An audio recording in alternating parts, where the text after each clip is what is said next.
Asato ma sadgamaya tamaso ma jyotirgamaya mrityurma amritam gamaya. Om Shanti Shanti Shanti. Om, lead us from the unreal to the real, lead us from darkness unto light, lead us from death to immortality. Om, peace, peace, peace. Good morning. Today we have a very special guest whom I would like to introduce.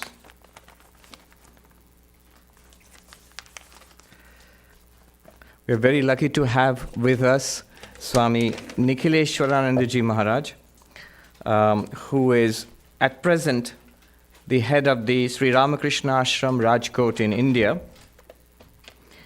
Revered Maharaj joined the Ramakrishna order at its headquarters in Belur Math in 1976, but he had been very closely associated with the Ramakrishna order even before that.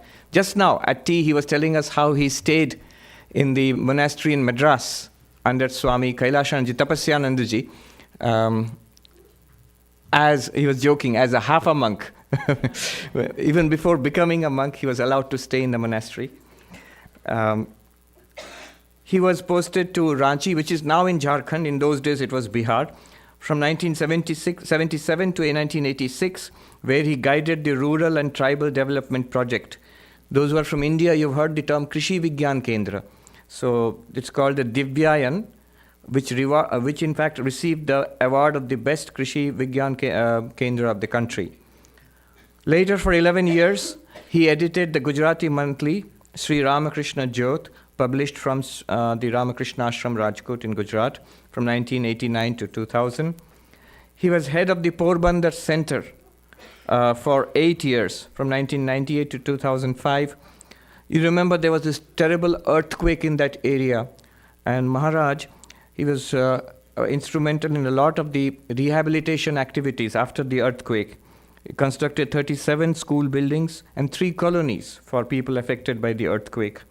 He started the Vivekananda Institute of Values, Education and Culture. If you see the acronym, it's Vivek, V-I-V-E-C, so very happily named, which was inaugurated by Dr. APJ Abdul Kalam, who was the President of India at that time. He was the head of the Vadodara Center from 2005 to 2017. There is a place where Swami Vivekananda stayed in Vadodara. It is called Dilaram Bungalow. So it was actually Maharaj himself who converted it into a memorial for Swami Vivekananda. And this was developed and handed over to the order by the Chief Minister of Gujarat at that time, Narendra Modi, who is now the Prime Minister of India. This was in April 2005. Maharaj tours extensively. How extensively, you should only look at his itinerary to understand, like a whirlwind, preaching the message of Vedanta. He is a well-known speaker in many big companies in India, in their management institutions. He has visited hundreds of schools and colleges for preaching the character-building message of Swami Vivekananda. He has contributed a large number of articles on various subjects on Vedanta and related subjects in English, Hindi, and Gujarati journals. His books, Happiness and Peace in Everyday Life, Teacher as a Torchbearer of Change, and other titles in English, Hindi, and Gujarati are very popular. DVDs and CDs based on his lectures are in great demand in India, and there are many of the lectures are actually available on YouTube. You should Google him on YouTube, and then you can catch up with some of his lectures. He has traveled extensively across the world, teaching the universal message of Vedanta. Interfaith work is one big facet of his work. In fact, just recently, the World Parliament of Religions was held in Toronto, in Canada, in the first week of November. And Maharaj was there. I was privileged to be there, and there are others here also, Dr. Bhadrasha and others, Dr. Bhalotkar and some others who were there and during those sessions. So Maharaj was there. Maharaj was in the World Parliament of Religions before that in Salt Lake City, Utah. And Maharaj has also organized a significant pre-parliament event before the Salt Lake City Parliament, in his center in Gujarat. So we are really lucky to have Maharaj here, and Maharaj has told me how he loves this center, being the first one started by Swami Vivekananda. He was specially beloved of Swami Tathagatananda ji. Of course, everybody was beloved to Tathagatananda ji, but Tathagatananda ji, during Tathagatananda ji's time, Maharaj has come here, stayed here twice, and come here, I think 3 or 4 times he has come. So we are most happy and delighted to have revered Maharaj in our midst. This program is being broadcast live over the internet on Facebook. So Maharaj will give a talk now, and the subject is from 9/11 to 9/11. So Maharaj has also a way of coming up with very catchy and very interesting subjects. This is very significant because this is the 125th year of Swami Vivekananda's World Parliament of Religions address in 1893 on 9/11. And this is also the city which was tragically struck on 9/11, 2001. So this is the context of Maharaj's talk. I will not say anything more. Maharaj will speak here. He will answer your questions, and then he will meet you individually also afterwards. Maharaj, please come. Om Namah Shriyate Rajaya Vivekananda Suraye Satchit Sukhaswarupaya Swamine Tapaharine Jananim Sharadam Devim Ramakrishnam Jagadgurum Pada Padme Tayo Shritva Pranamami Muhurmuhu. My very dear Swami Sarvapriyananda ji is very dear to me, but he is dear to all also, not only here, all over the world, through YouTube. And very significant name, Sarvapriyananda. The name itself means who is priya to Sarva, who is priya to all. That is the meaning of his name. And he has justified his name. He is beloved of all. The name given to him by his guru is very appropriate. And I'm very happy to be here once again in this center, the oldest center. During my first visit in 2010, when I wrote to Swami Tathagatananda ji that I want to stay in your center, then he wrote to me, "You see, this is Varanagar Mutt of America." Though even before Belumut was started, Ramakrishna was started, this was started in 1894. The place was different. So he said, we are also living with the same standard of living. If you are ready, I said, yes, I will sleep under your cot, don't worry. So I had a special relationship with him because I knew him since I was a student and he used to love me like a student. So 2 visits, 2010 was my first visit to America and 2013 second visit. Third visit 2015, I could not stay here, but I came here once with Bhadraben Shah. She had arranged all lectures of myself and Arunima Sinha, so we were staying in some place. But we came and took blessings of the Tathagatananda. I remember him very much today.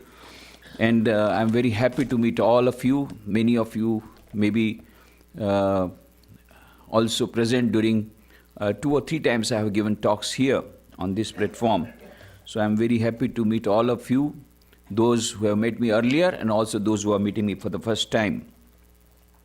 And just now, as Sarvapriyananda told, we were together just a few days back at Toronto. The Parliament of World's Religion was held from 1 to 7 November. And we had a session on Vedanta, happiness, peace, health, justice. And it is Dr. Bhadraben Shah who took the initiative of organizing the program.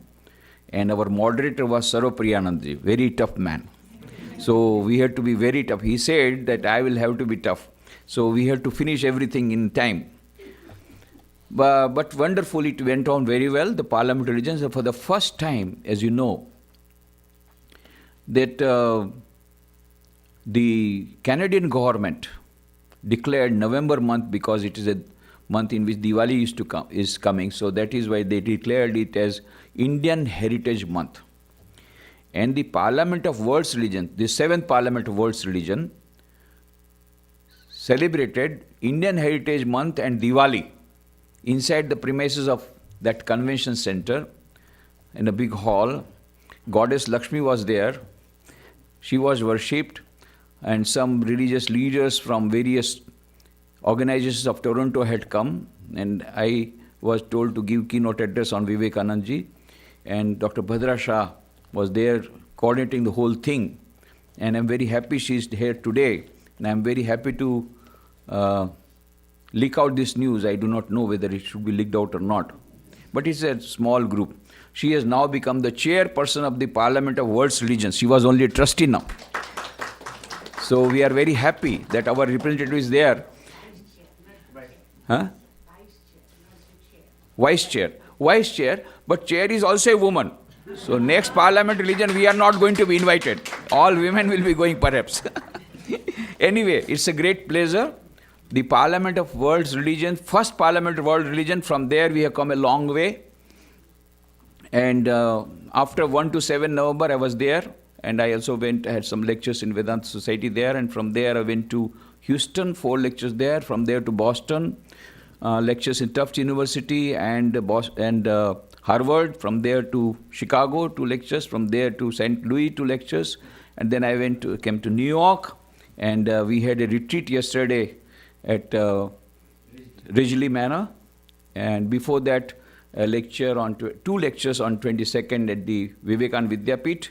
And today evening, I'm going to speak at the Vivekananda Center there at Queens. And then 27th is my last program, practically. Of course, there will be some small programs. Of course, they are adding up. They are on pipeline.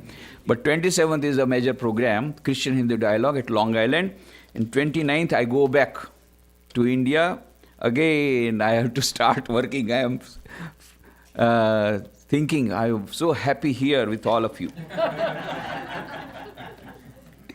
So now, the topic is from 9/11 to 9/11. Now, mostly people know 9/11 by 9/11-2001.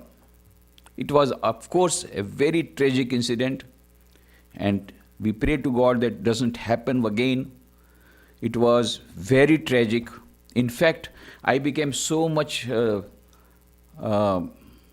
nervous as soon as I heard about that incident. I was trying to frantically contact all our friends in America, what happened to them, and particularly those who are in New York, nearby. And Dr. Bhadra Shah stays very near to that place.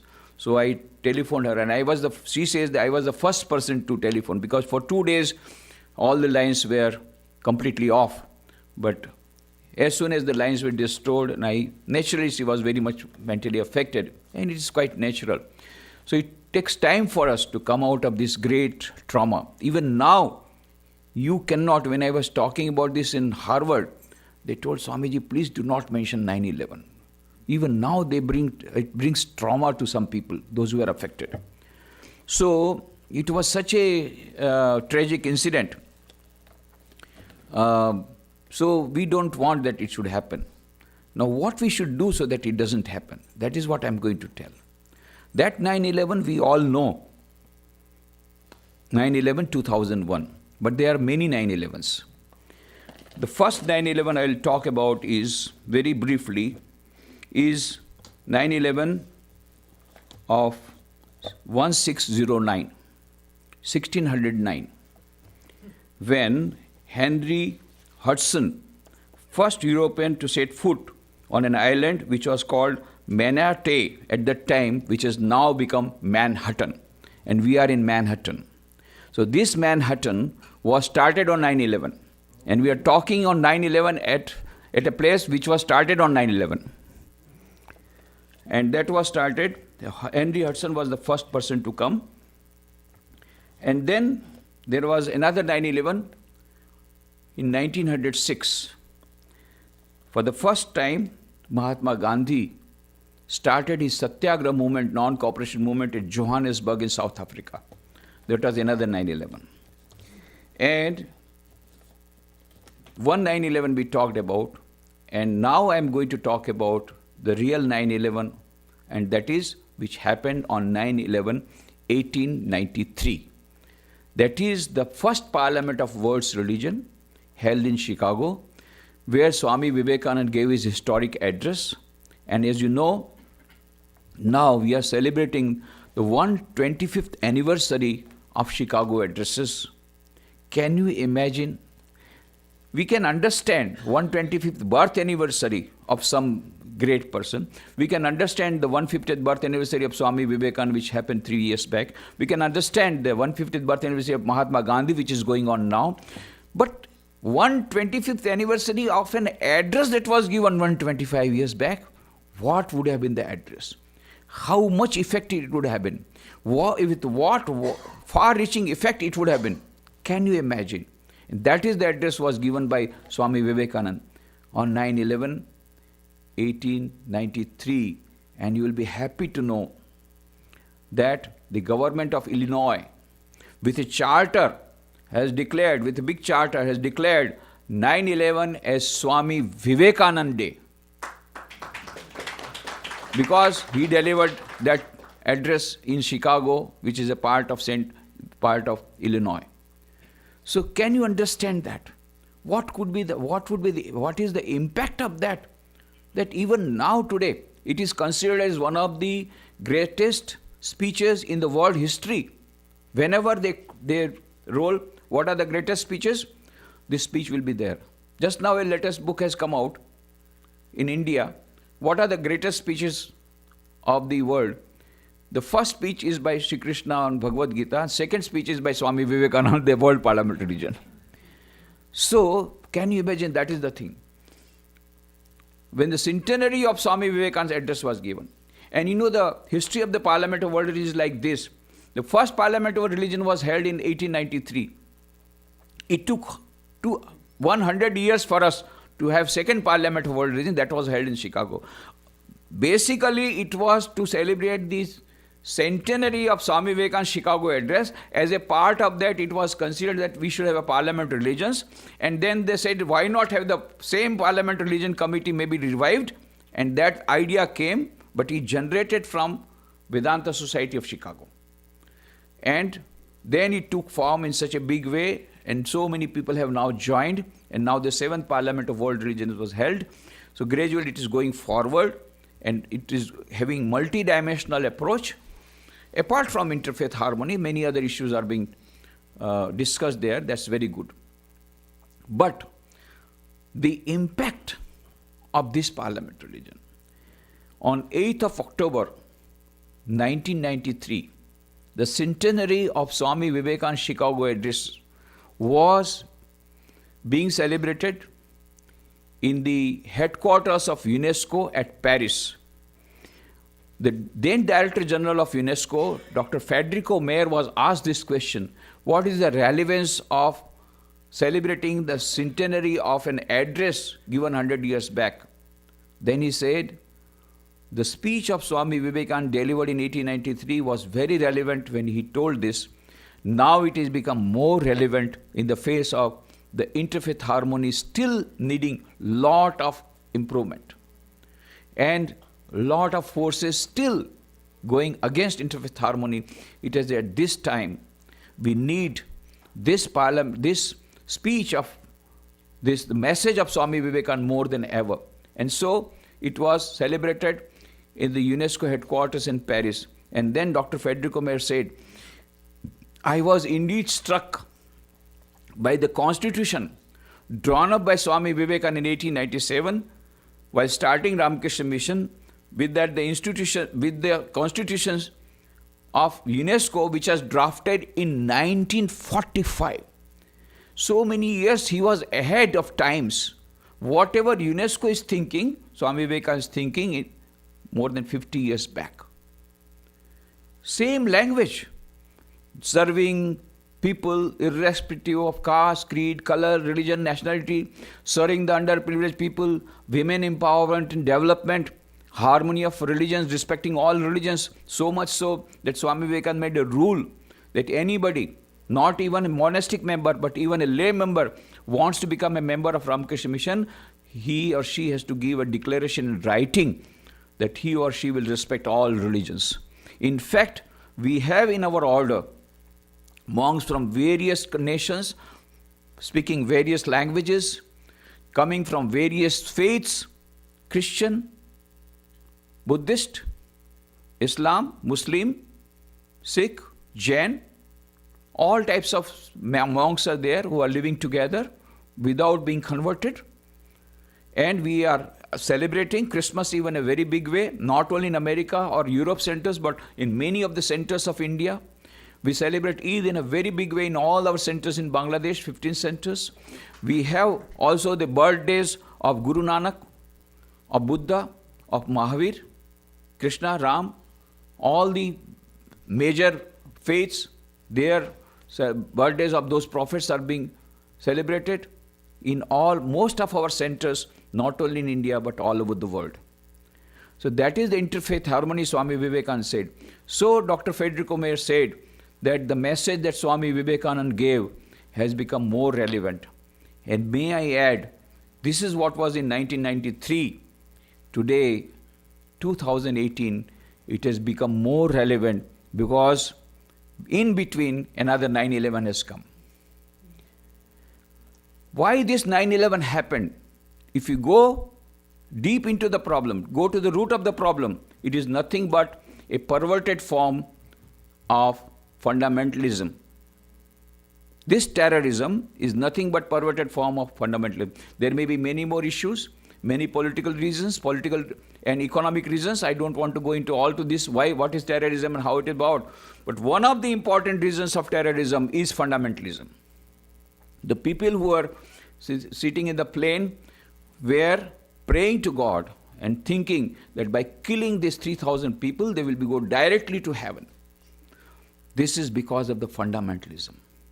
And this fundamentalism, if we do not say goodbye, this is what Swami Vivekananda had given warning in his address on 9/11 in 1893.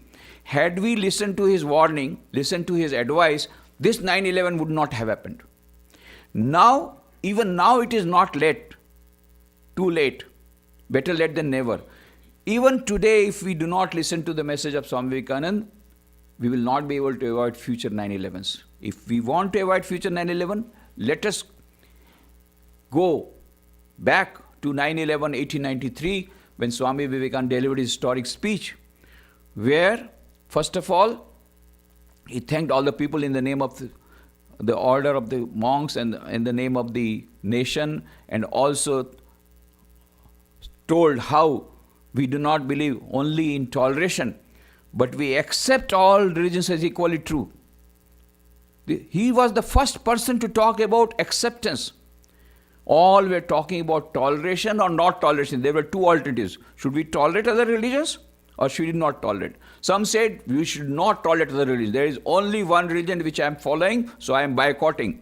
Some people did not join this with Parliament of Religions. They said what? To sit at the same platform with others? Others are not religion. So, if they accept our religion as the only religion, then we will come to Parliament of Religions. That means the basic purpose is gone. So, they did not join. They cut off. Some of the faiths, not all. Some came. Out of which also some were tolerant, some were non-tolerant.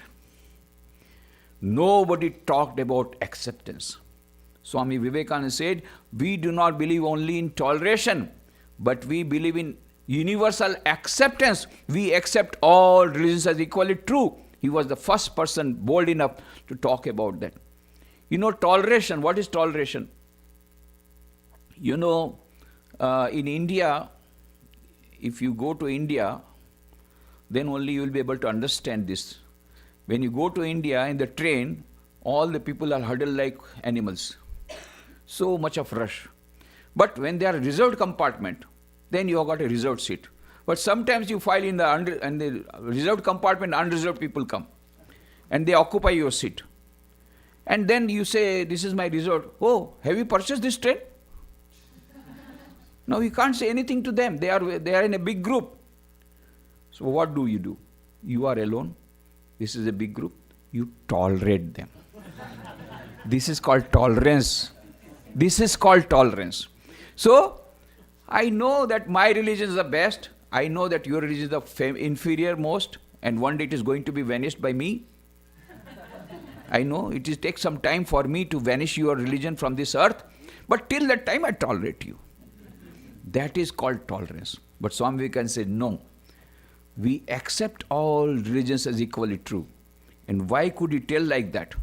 Because he was a follower, he was a disciple of Sri Ramakrishna, whose life itself was the parliament of religions, Swami Vivekananda said. Because he practiced, to him came followers of all religions. Christians came, Muslims came. There were 6 soldiers where he was residing in Dakshineshwar. By the side there was a magazine factory. The 6 soldiers were there. They used to come, and he used to keep an image of Mahavir and Buddha, which is still there if you go to Dakshineshwar, Calcutta. They are still there. And used to talk about them. The followers of all religions came for his thought. And he practiced all religions by turn. First he practiced various forms of that is given in Hinduism. Then he practiced Islam in 1866. When he was practicing Islam, he would do namaz 5 times a day. He would dress like a Muslim. And he removed all the forms, all the images of gods and goddesses, all the photographs from his room.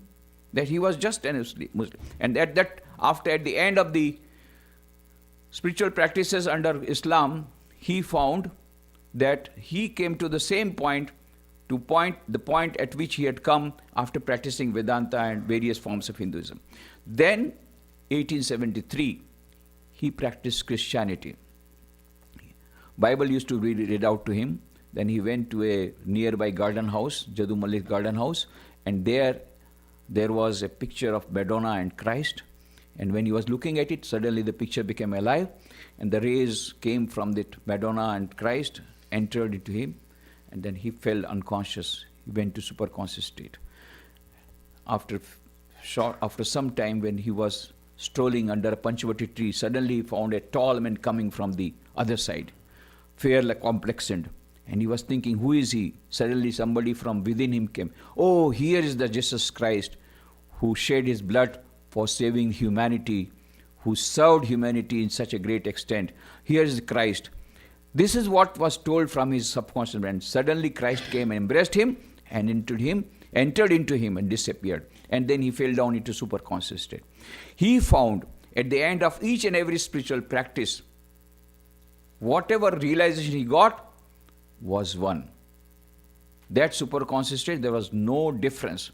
So that is why experimentally he proved that all religions lead to the same goal. The goal is one. The paths may be different. So he gave the mandate, he gave the message, Jotomot Totopath. As many faiths, so many paths. And gave a beautiful example. There is a pond of water. From one side, the Hindu is saying, he's going and say, I have brought jal. Another side, Muslim says, no, I have brought pani. Third side, the Christians say, no, I have brought water. Fourth side, somebody says, no, I have brought aqua. Why are you quarreling? It is the same thing. If you ask the scientists, they will say it is H2O. Name may be different. You may give any name. It is one supreme reality. You may call Allah, you may call God, you may call Ram, you may call Krishna. There may be different names. But the reality is one. Paths may be different, but the goal is one. This is what Swami Vivekananda had seen in the life of Sri Ramakrishna, whose life itself was a parliament of religion. That is why, and he told also, Swami Turiyananda, when he met him in Gujarat, near Gujarat, he said, you know, whatever is happening there, this parliamentary arrangement, it is being done for this one. Can you imagine? Before the parliamentary region, he has told this. Everything is being done for here. You know, we don't have any expenditure. It is, everybody is doing expenditure. We have to give the message there only. The whole parliamentary religion, he said, this is being done for that. And that is the platform. He found the platform to give the message of, and he did not take the message, he did not take the name of Sri Ramakrishna there. He just gave the message of the Indian culture. The message of Indian culture is Vasudhaiva Kutumbakam. The whole world is our family. The whole globe is our family. And universal brotherhood. He talked about universal religion. He talked about universal acceptance. Nowhere he gave the name of Sri Ramakrishna. Without giving the name of Sri Ramakrishna, he gave the message of Sri Ramakrishna, which, because he had found that yes, as many faiths, so many paths. We believe not only in toleration, but we accept all religions as equally true. And then he quoted also from Gita and from the Shiv Mahimna Stotra that how from thousands of years, millions of people have been chanting about this unity of religions and about the harmony of religions. These are the ideas ingrained in our blood in India. And that is why we accept anybody coming. We build churches, we build mosques without any hesitation. That type of acceptance is there. And then he gave all the examples how the Zoroastrians were given shelter in India, how the Israelites were given shelter in India. In this small, you just imagine, when he started Sisters and Brothers of America, first of all, he was hesitant whether he should speak or not, because he was not come prepared. First of all, he was not being admitted also.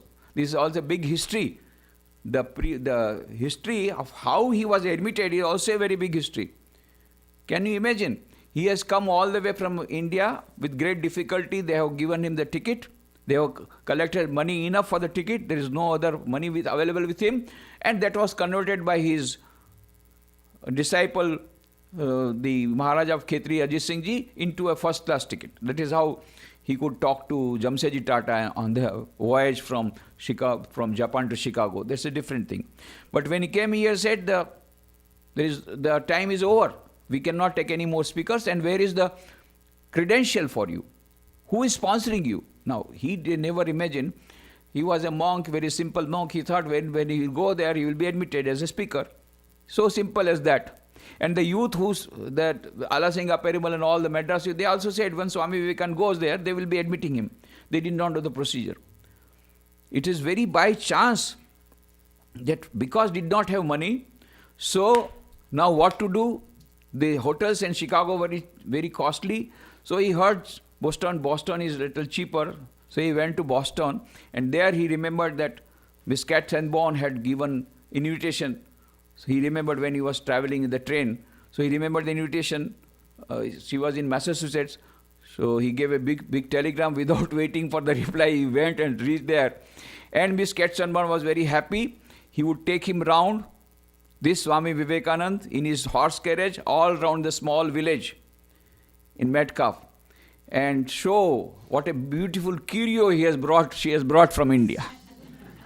And all will be seeing this wonderful curio with curious dress. And Swamiji had to undergo all this because he was getting free lodging and boarding. What to do? There was no money in his pocket, and no money to go back also.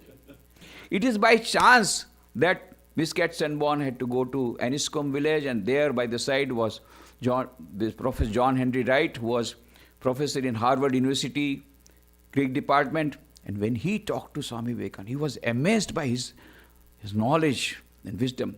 Swami, you ought to go to the parliament religions. Then only that is the best way you can be introduced to this country, and your knowledge can be introduced to this country. Swami Vivekananda said, well, it is for that only I had come. But they said, there is no credentials for you, so how can you be admitted? Then Professor John Henry Wright said, Swami, to ask credentials from you is like asking the sun as to what right it is to shine on the earth. And then he gave a beautiful introduction.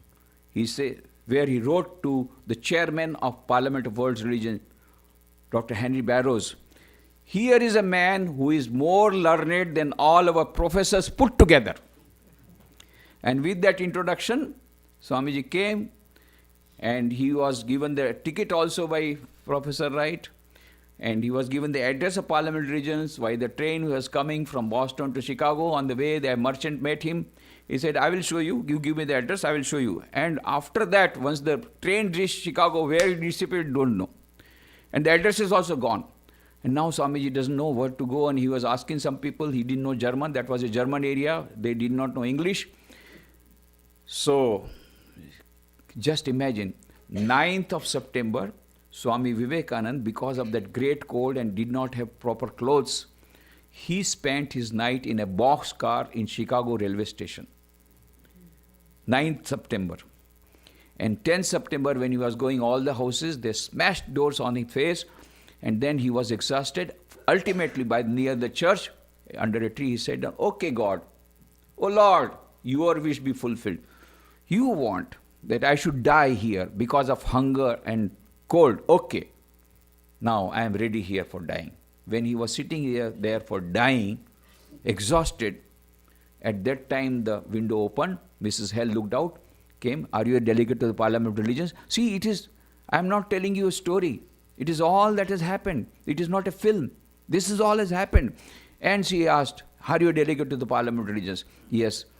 "Then, but I have lost the address." "I know the chairman. I will take you. But first you come to my house, take some food." She took him to the Parliament of Religions. He was admitted as speaker. And then he was lodged in a aristocrat's house. This is 10th September. 11th September, the parliament started with a big bang, 10 strokes for 10 major religions.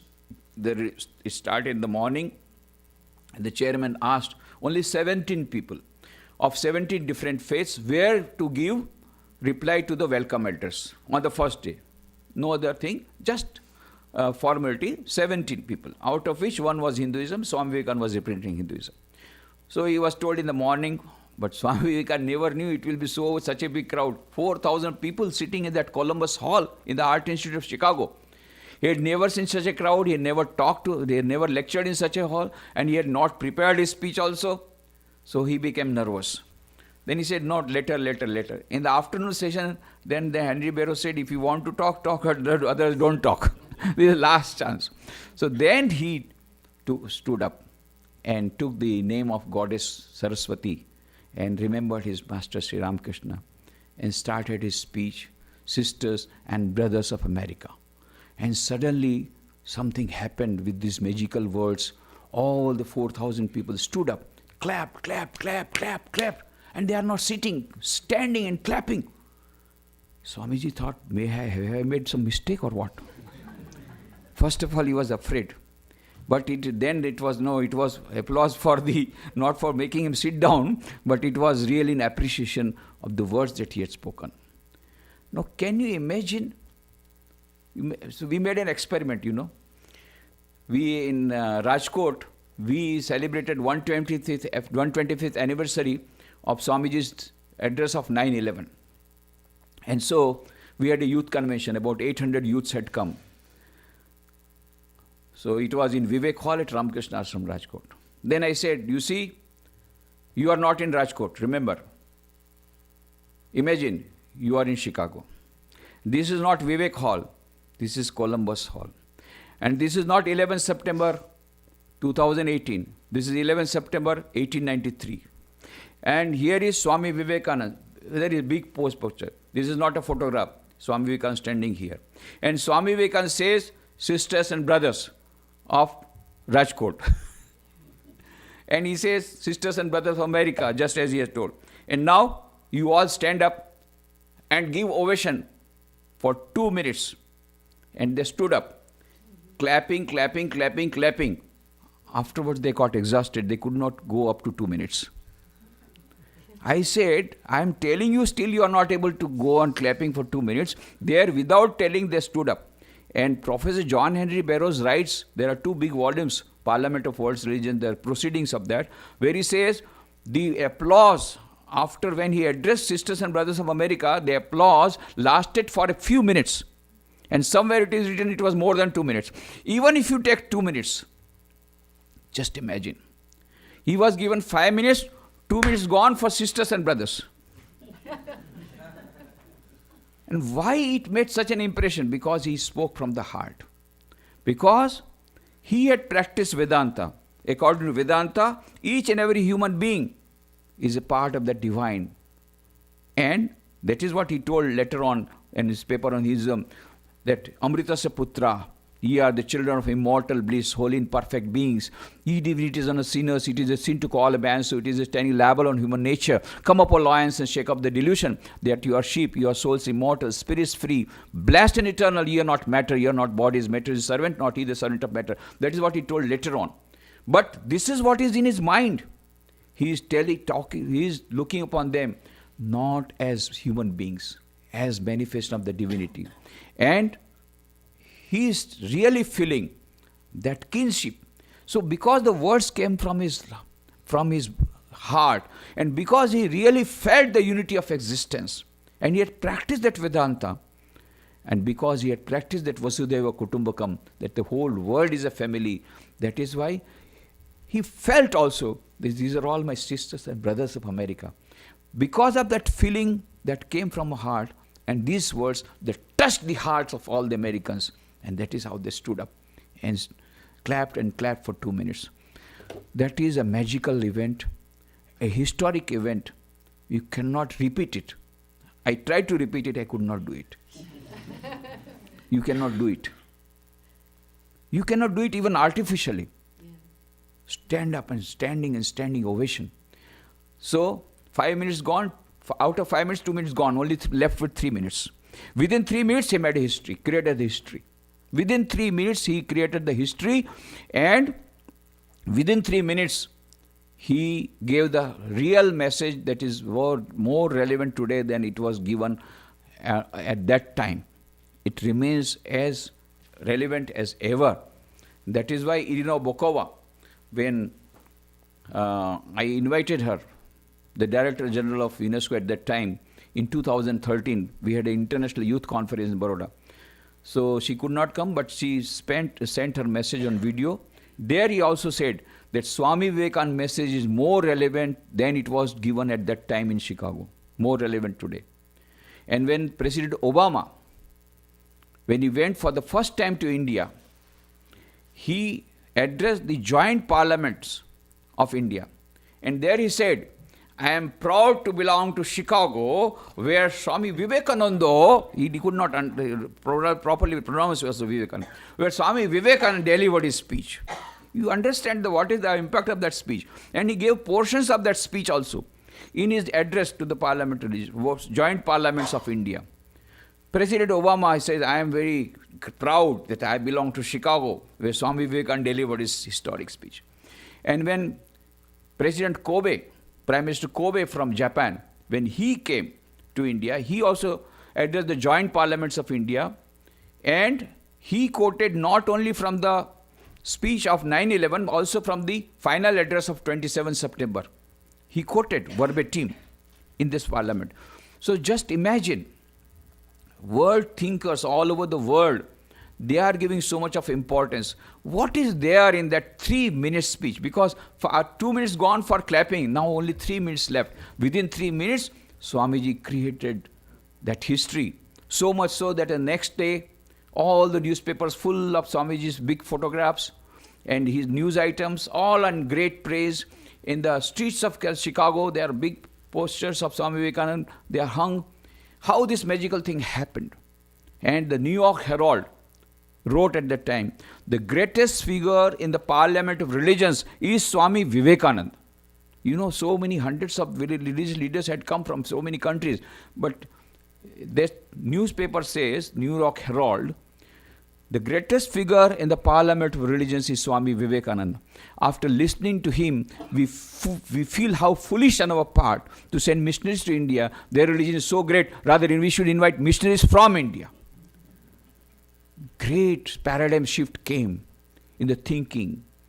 And Mary Louise Burke has made research on Swami Vivekananda's visit to America and Europe and brought out 6 volumes where she has given all the facts and figures that after this speech, many Christian people became his ardent followers and his friends, but few Orthodox Christians, they became his enemies because the income of the Christian missionaries came down to 1/10.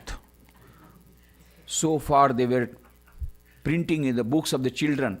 All these figures are given in the children book. All the photographs were there, and there it was given. You know, India is such a uncivilized country, uncultured country. There is no religion there, and the mothers are so cruel. They hang their children into the trees so that the birds can take away, eat away, and they throw their children into the rivers to be eaten away by the crocodiles, and they burn the women, and this is an uncivilized country.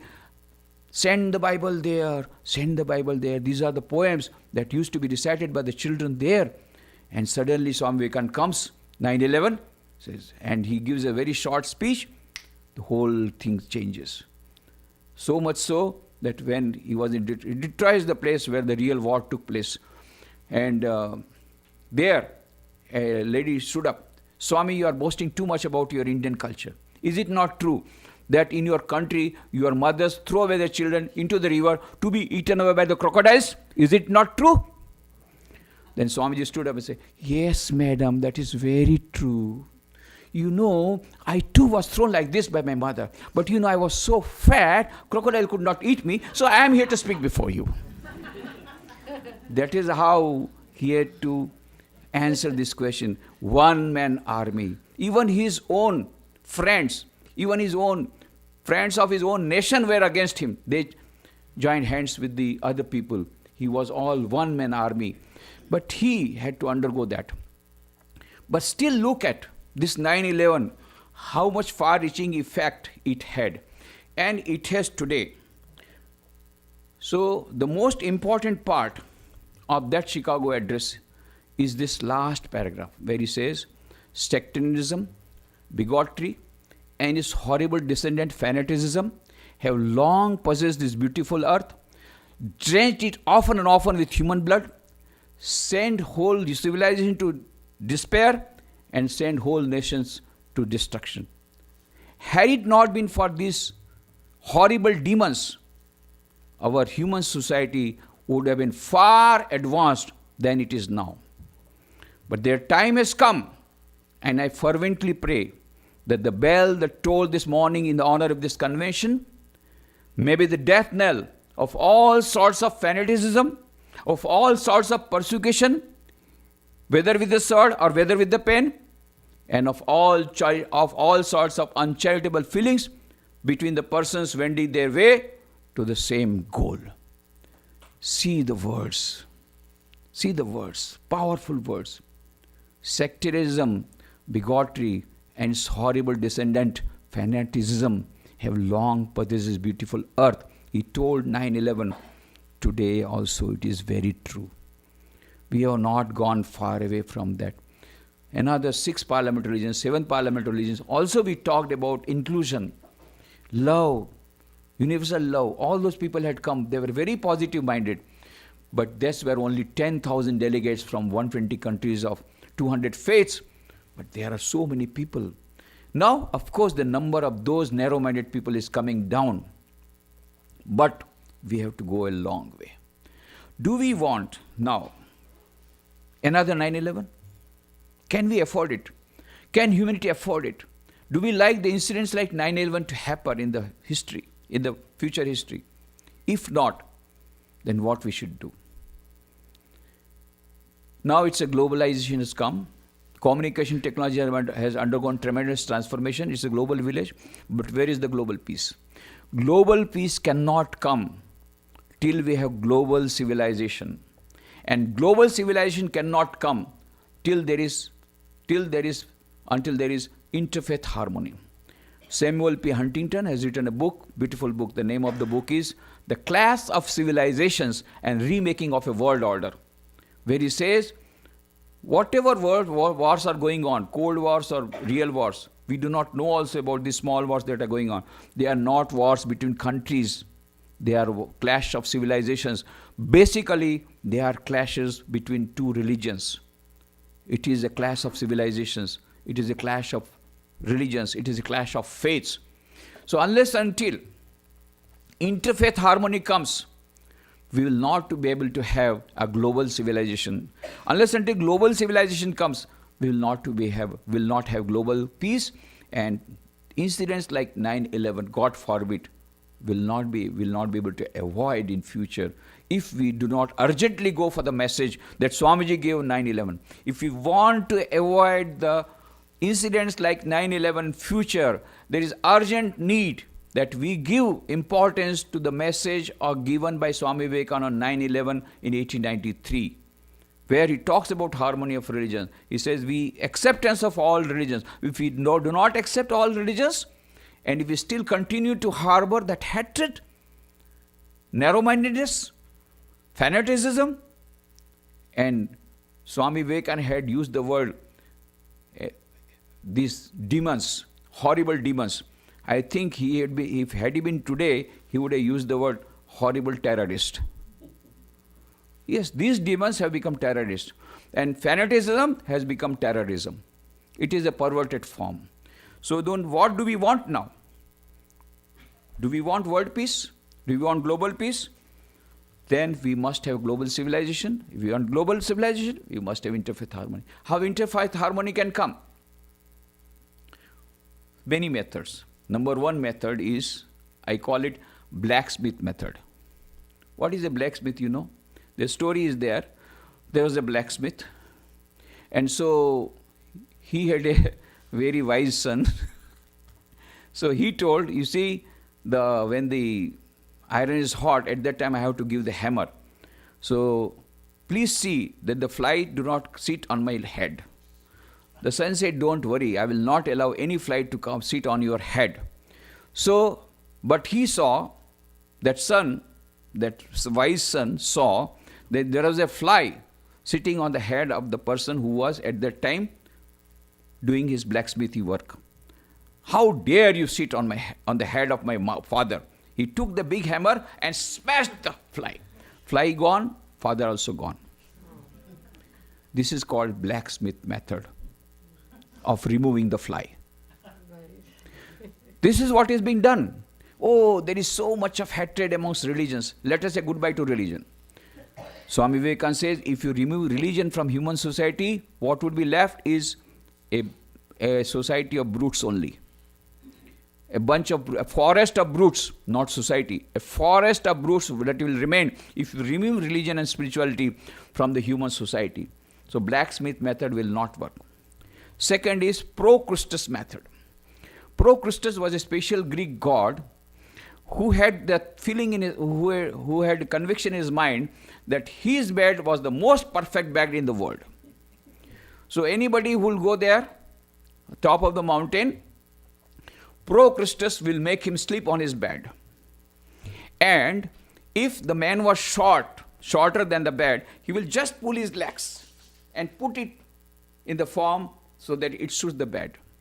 And if the legs were longer, he will cut the legs so that it suits the bed.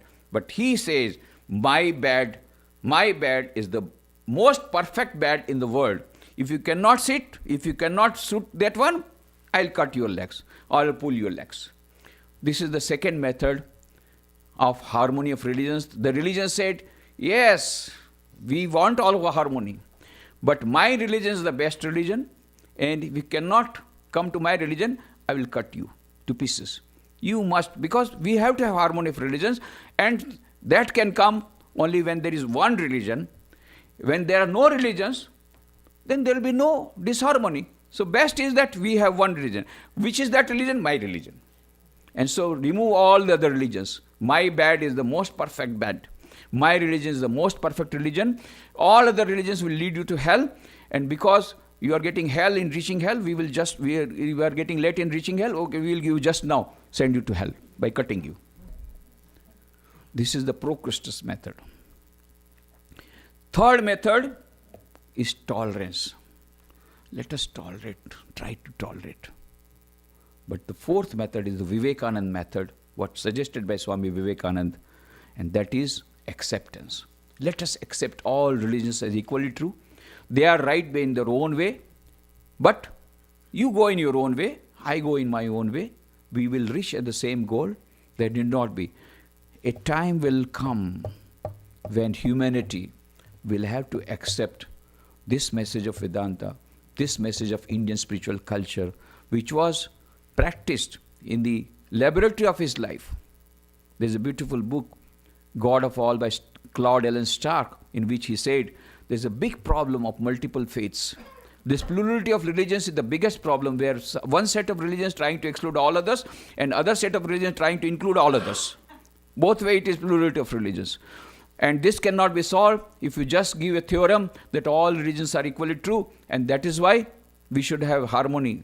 Nobody will listen in the modern age. But if one person, by turn, in his laboratory of life, practices all the religions and then comes to the conclusion that yes, at the end of all religions, The goal that is reached is one. The realization that is reached is one. If somebody can do that experiment and then tell the modern man who's a scientific bended mind, with the scientific bent of mind, and then the modern man will listen.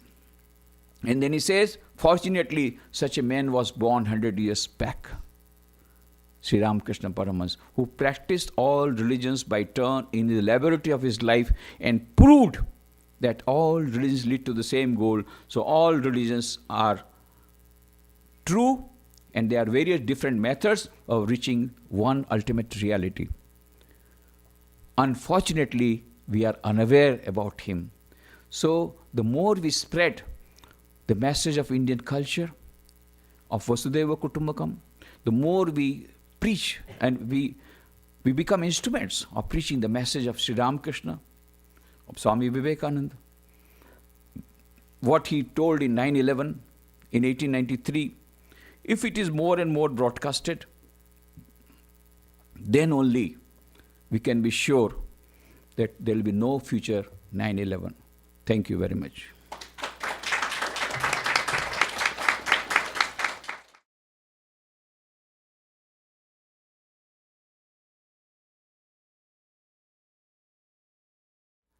So the short story is that when she was 23 years old, she was traveling from Lucknow to Delhi for giving an interview. At midnight, some dacoits came, robbers came and started robbing everything from the passengers. It was a general compartment.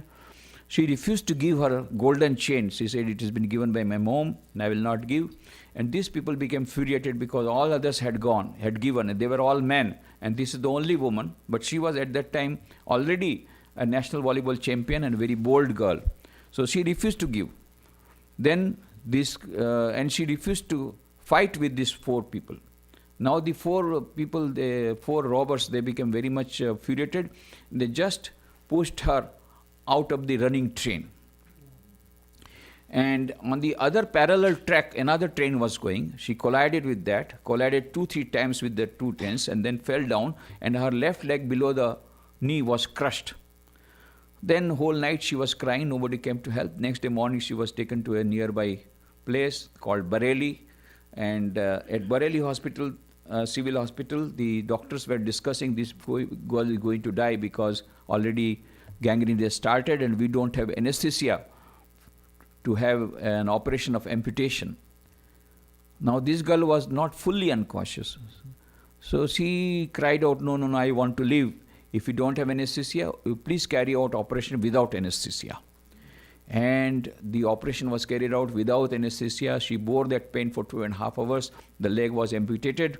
And then she was shifted to Lucknow for 4 days and then to All India Institute of Medical Sciences in Delhi. Now the real politics started.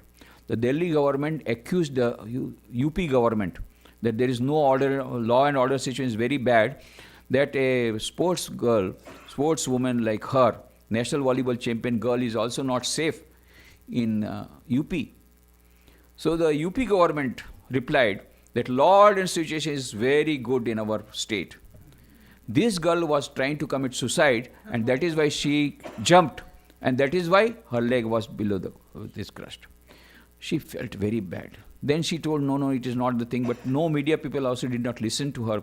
So at the hospital, in the hospital bed, she decided, I have got already lost one leg, I have got artificial leg. Second leg also, there are rods in the right leg.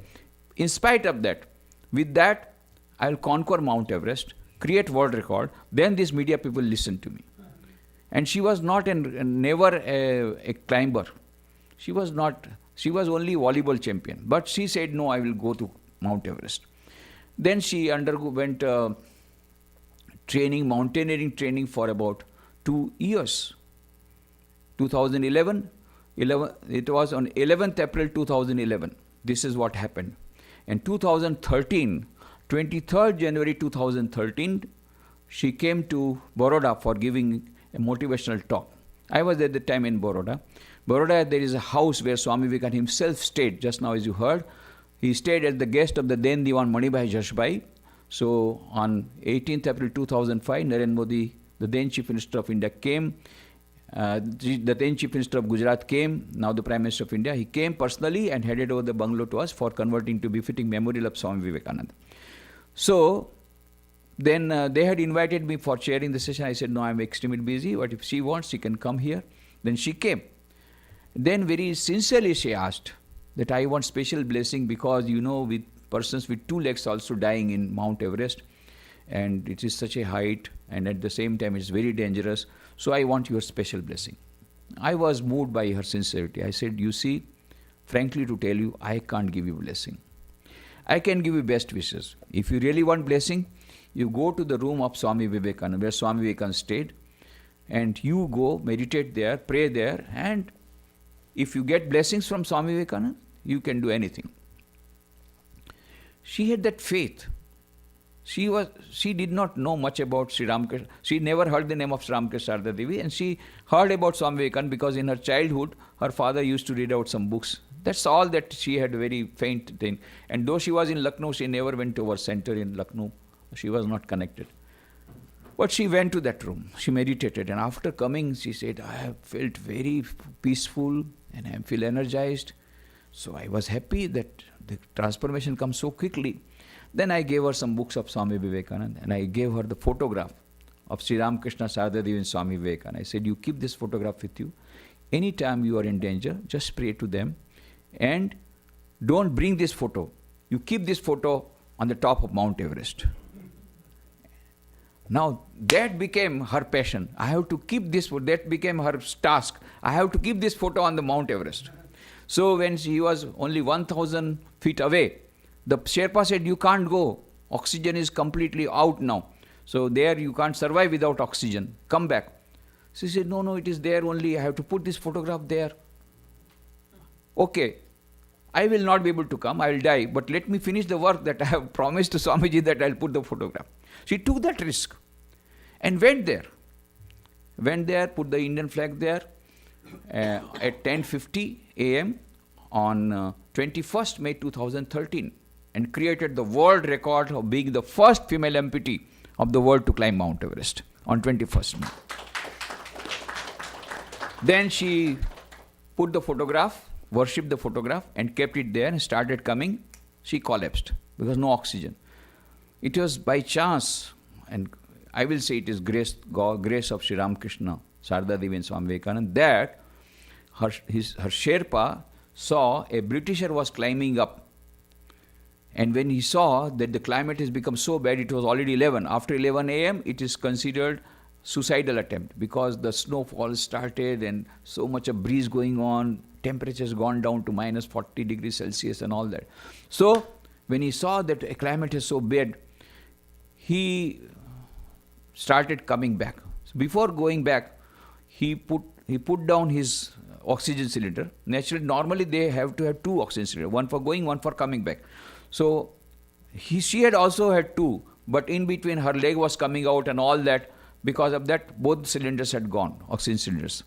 So he gave up that and he took the new one. The Sherpa saw it, so that oxygen cylinder must be containing some oxygen, he thought. So immediately brought and put it on the oxygen cylinder near on Arunivasina. That is how she survived at that time. Then she came back, she created the world record, and then I had told that if you come back, then we will felicitate you. So 9th of August 2013, we had International Youth Conference, as I told you, for which the message of Director General of UNESCO had come, Irina Bokova. So 9th August, Dr. APJ Abdul Kalam had come, the former President of India. At that time, he was not President. So he came and he felicitated Arun Messina, and then the journey started. Then she started giving the motivational talks. Then she got Padma Shri and she got Tenzin Norgay Award. She started going to various of our youth conventions organized by various of our centers of Ramakrishna Mission. Now she has become a big motivational speaker, and so many people, so many organizations, so many companies, they invite her for a motivational talk all over the world. And on 6th of this month, she received an honorary doctorate from Glasgow University. So now she is Dr. Arunima Sinha. And she was so happy like a small child. Swamiji, now you call me Dr. Arunima.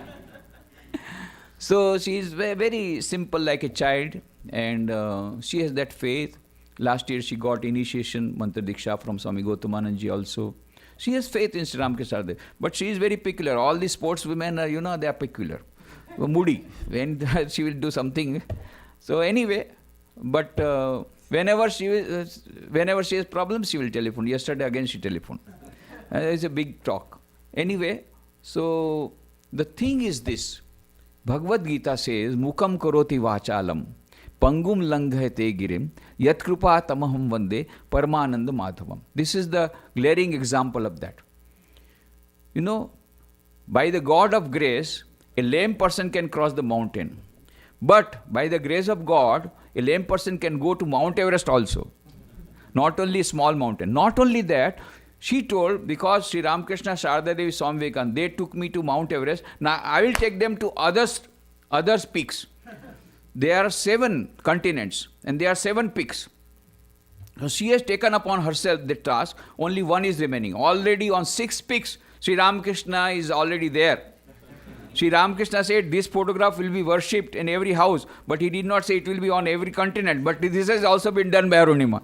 6 continents of, already it is there, Sri Ramakrishna's photo. 6 top continents. Asia, that is Mount Everest. Then Kilimanjaro, Africa. Mount Elbrus in Europe. Like that, 6 already over. Only Antarctica, it is remaining. And she was trying to go last time, but she could not get the sponsorship because it is a very huge amount. Anyway, she will go. But whatever I meant to say is that God's grace can make impossible possible. This is a glaring example. A lame person can cross the ocean, can go to all the 7 continents, top of the world, even in spite of being lame, by the grace of God. Not only that, mukam karoti vachalam. Even a dumb person can start speaking. She was not dumb, but almost like dumb. She never gave motivational talk. And now, for her motivational talks, she is receiving millions of rupees. But of course, everything she is putting in her, she has created Arunima Foundation. She is putting in that foundation and doing, she has started a sports academy for handicapped people and also some service activities. So everything she goes there. She lives in a very small house and a rented house. Now only I think recently she has constructed a small house, but otherwise she was living in a rented house. Anyway, the thing is this, that Sri Ramakrishna, Sharda Devi, Swami Vivekananda, how they are working in a subtle way, how many people are getting inspired, how the books of Swami Vivekananda are inspiring and how they can work miracles. This is only one of the few examples. There are many such examples. There is one boy, you must call him, Sharat Sagar. He met me last year on 12 January. He was being felicitated at Surat in India. The Forbes magazine brought out 30 persons, 30 leaders of the world below 30 years. 30 great leaders of the world below 30 years, only 1 from India, and that is Sharat Sagar. And 100 future leaders of 21st century, Rockefeller Foundation has given the name. One of them is Sharat Sagar. And he is so popular, his graduation speech in Tufts University that he gave, millions of likes for that.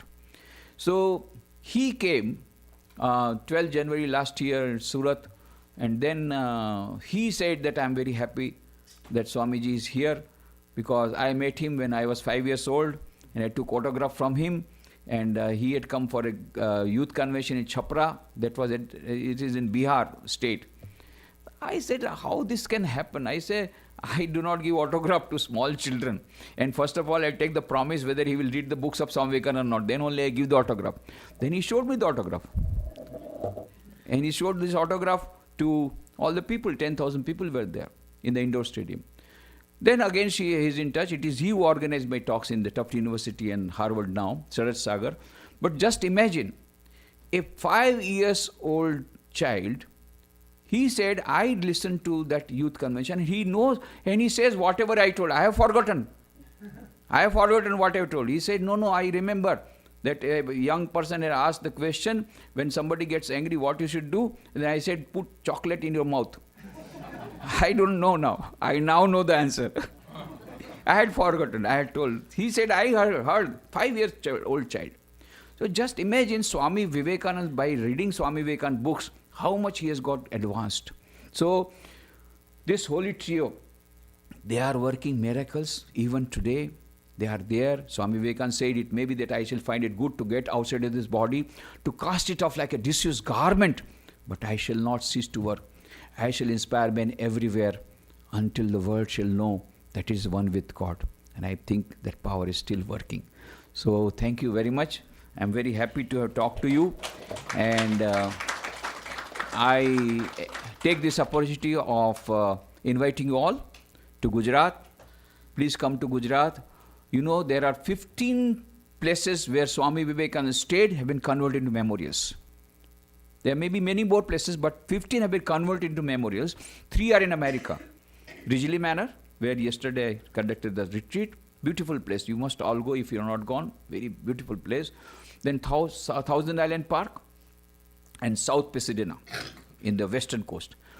Then there are 12 in India. The birthplace of Swami Vivekananda in Calcutta. Then of course the Swamiji's room. Then Kanyakumari, Ice House in Chennai, then Belgaum, Khetri, and 3 are in Gujarat. Limdi, Porbandar, and Baroda. The places where they have been there. So you must see the places. You know, the bombs that Swamiji threw in America, in the Parliament of Religions, that 9/11 and later on, all these bombs were prepared in Gujarat.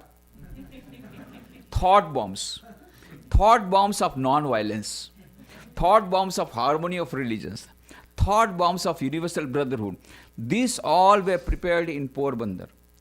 When he went to Porbandar, he used to stay only for 3 days somewhere, but there he stayed for more than 4 months because he fell in love with he had a weakness for books. He fell in love with the library of Shankar Pandurang Pandit, the administrator of that place. It is a very huge library. So Swamiji stayed on for 4 months. He helped Shankar Pandurang Pandit in translating Atharva Veda. He deepened his knowledge of scriptures and deepened his knowledge of the books and all that. And then Shankar Pandurang Pandit suggested you ought to go to the West. In India, they will not understand your genius. You ought to do the West. And when you go to the West, you will need to know French. So I will teach you French. And Swamiji learned French there. And you know, first time Swami Vivekananda came to know about Parliament World Religions was in Gujarat. First time when he heard about Parliament Religions, that was in Gujarat. When he was traveling from Junagadh to Porbandar, at night he stayed at the Jaisalmer railway station. The assistant station master of Jaisalmer, Hargovind Das Ajramar Pandya. You know, this is my latest research. I have not yet given in the books. So don't leak out. Hargovind Das, oh my God, it is gone. Hargovind Das Ajramar Pandya. He was the assistant station master of Jaisalmer station, and he was the person who first told about the Parliament of World Religions that is going to be held. And then Shankar Pandurang Pandit told you must to go to the West. And then the Madrasi disciples told, and they also collected money. And then Khetri Maharaja converted this third-class ticket into first-class ticket of the ship. This is okay. But first he heard about this in Gujarat. So what I mean to say is that there are many pilgrim places in Gujarat. Dwarka, Somnath, you can see modern pilgrim places. Baroda, Porbandar and Limdi, where Swami Vivekananda stayed. Of course, Gir Line is also there. So you are all welcome. And now we have started a new center in Ahmedabad. We are trying to develop it. It has become an affiliated center. But of course, the land, it is running in an apartment. But we are trying to purchase the land and construct suitable infrastructure. Then only it will become independent center. At present, it is a sub-center of Rajkot. So we don't require much money. It is 230 million rupees, not dollars, 230 million rupees, 23 crores. I think by God's grace we will get it, and we will soon have Ahmedabad center also. So when you come, you have to keep 1 week minimum. Rajkot, Limdi, Porbandar, Baroda, Ahmedabad, Dwarka, Somnath, Gir Forest, everything, and we will give you a beautiful tour. All arrangements will be done by us. So we extend a very warm invitation to all of you for visiting Gujarat. Thank you very much. I am thankful to Sarvapriyananda for giving me the opportunity of meeting you all.